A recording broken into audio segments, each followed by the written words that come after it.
I'm just a normal guy with a curious fascination for unarmed combat. Mixed martial arts is basically the purest form of unarmed combat known to man. It involves all disciplines, all combat disciplines: boxing, kickboxing, wrestling, taekwondo, karate, jiu-jitsu. It's just a pure combat. Conor, given the tradition of sport in this country, we have a proud tradition of Gaelic games, soccer, rugby and all the rest. How does a young lad from Crumlin get into mixed martial arts? Well, I was no different growing up. I was always into football. You know what I mean? Growing up where I'm from, there's two things you were known for. You were either good at playing football or you could fight.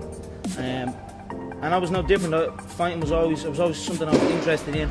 Football was what I wanted to do. Football was my first dreams. I always dreamt of playing. I always used to go out on my own. I was like 7, 8 years old and put on my football boots and run up and down kicking the ball, dreaming of playing in front of a big stadium.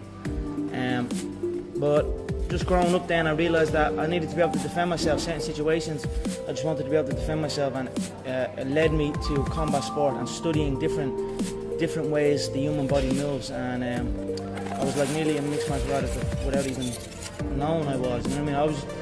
I just basically wanted to defend myself in any scenario, and I used to go from gym to gym, trying to learn different ways.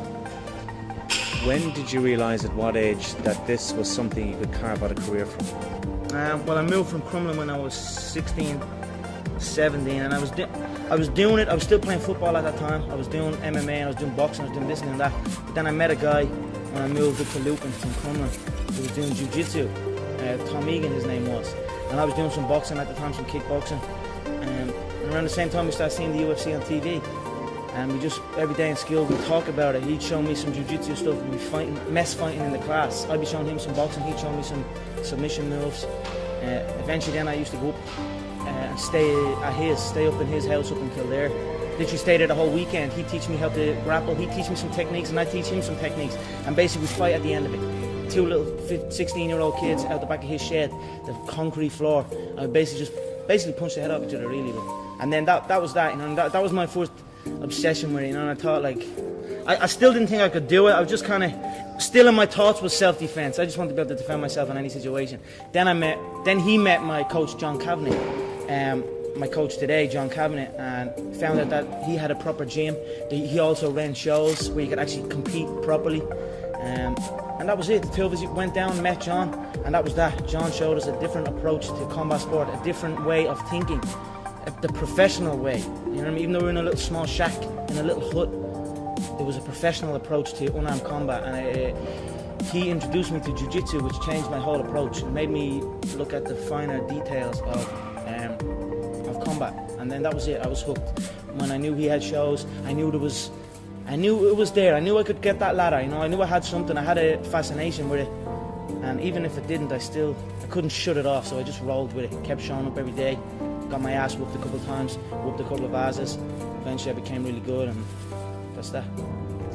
You keep mentioning there that you're doing this, or you had when you were starting out, you were doing it to defend yourself. Were you bullied when you were younger? I definitely wasn't bullied. I mean, I definitely wasn't bullied. But you know, as you're growing up and you're walking around and I used to live in a little estate, and when you explore outside that estate, you start meeting new people, and then fights would happen. Boys, you know what I mean? Young boys would fight, but it just stuck in my head a little bit more. And something like that happened. It was always in my head. I go back and think about it.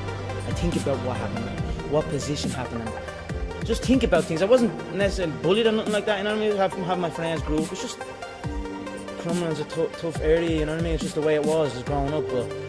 It just probably, like, maybe people might just went on with the day and forgot about it. Me, I just kind of sat back and thought about it a lot more, and it led me to the gym. This is your life, it's your job. Did you ever have, let's call it a normal job, Conor, a 9 to 5? Mm-hmm. Yeah, because the Irish thing is to get into a trade straight away. I was no different. As soon as I finished school, I was always getting pestered. What are you doing with your life? Are you doing this, doing that? They didn't know what it was. They didn't know what MMA was. They didn't know what none of this. They didn't know I could make a career out of it. As far as they were concerned, my man and dad I'm talking about, as far as they were concerned, I was just getting into a cage and fighting with some other guy. They didn't know nothing about it. No one did, really. But I knew. You know what I mean? I knew. But and then I ended up getting a trade just to keep them quiet. So I used to have a lot of fights with my dad. What trade did you get? I ended up getting a trade as a plumber. literally up in the back arse of nowhere, up in Wicklow, the Wicklow Mountains. And funny enough, that site was one of the biggest sites in Europe. Kiltiernan, it was right at that skiing place. Huge, and now it's just abandoned. Now it's just deserted. So I used to go up there 6 o'clock, 5 o'clock in the morning. I was on that M50. I used to have to walk to the N4, about half an hour from my house, wait for some Limerick guy that I didn't even know. He'd drive on the M4 and I had to flag him down. Nightmare, yeah. 2 hours down on the M50, 2 hours back. Literally 14-hour days, and I was the first year, so I had to go and do everything. I had to go to the shop. I had to go and get this and get that. So I always had trouble with that, and I was like, this isn't for me. This is not for me. How long did you last? I lasted 18 months doing it. But it was tough, you know what I mean? Just it wasn't the life for me, you know what I mean? And then John said, because I was training with John as well at the time, and then John got in touch and says, I have a show, I'm running a show, I'd like to fight on it. And then that was it. I just packed it in, didn't show up.